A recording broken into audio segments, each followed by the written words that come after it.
নমস্কার বন্ধুরা, আমার চ্যানেল নিরাপত্তি রান্নাঘরে আপনাদের অনেক স্বাগত জানাই। আমি একটা আজকে নতুন রেসিপি নিয়ে ফিরে এসেছি, তাই আপনাদের দেখাবো চিকেন পকোড়া। ম্যারিনেট না করে তাড়াতাড়ি কী করে চিকেন পকোড়া বানানো যায়।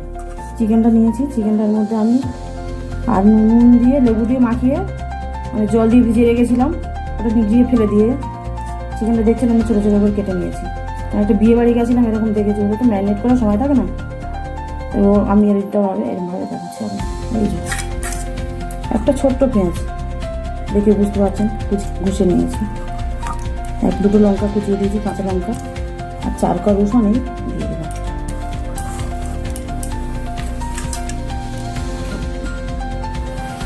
দিয়ে দেবো 1 চামচ ময়দা। চামচটা কিন্তু এরকম বড় হতে হবে।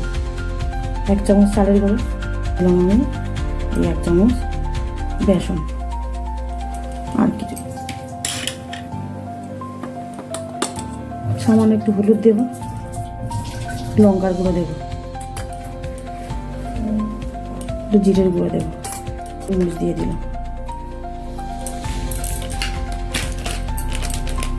একটু চাট মশলা,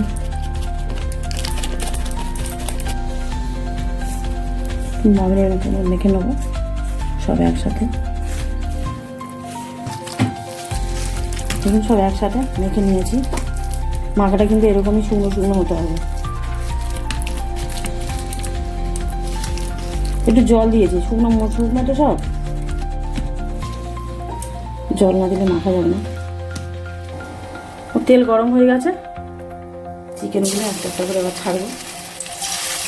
দেখুন গ্যাসটা এখন মিডিয়াম সাইজে করে রেখেছি, খুব কমালেও হবে না, খুব বাড়ালেও হবে না।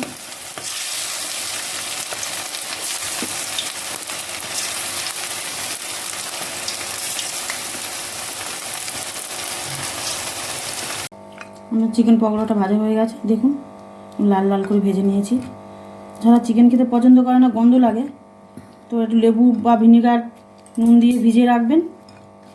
মিনিট 5 মতন ভিজিয়ে রাখলে জলটা ফেলে নিগড়ে তুলে নেবেন, নিয়ে তারপর মশলাগুলো দিয়ে ভাজবেন, দেখবেন খেতে পারবেন।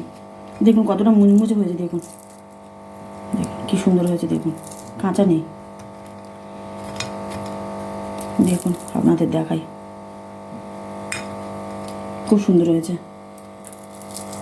এই যে দেখুন, যে কফির সাথে খুব ভালো লাগবে।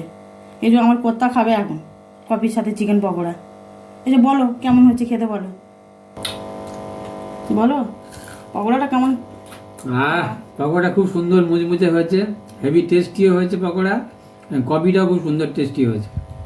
আপনারা খেয়ে দেখুন, খেয়ে ভালো লাগলে আমাদের চ্যানেলটা সাবস্ক্রাইব করে দেবেন।